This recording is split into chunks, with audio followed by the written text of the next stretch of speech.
Hello sir. Sir నేను Raveen sir. చెప్పు Ravi. Sir చిన్న ప్రాబ్లం సార్. మీరు స్టేషన్లోనే ఉన్నారా?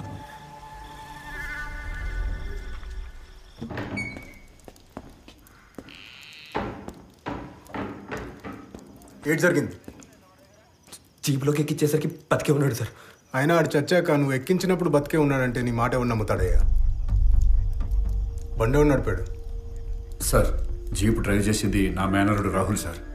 ఆడు తాగిలేడు. మరి ఆడేడి? ఆడెవడో నడిపించాడు, ఈడెవడో చచ్చాడు.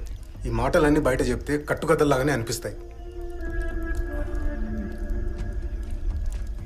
సరేలే, ఏదో ఒకటి చేద్దాం. మీరు ఇక్కడే వెయిట్ చేయండి.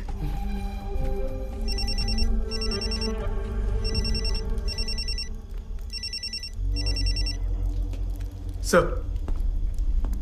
అవును సార్. Yes sir.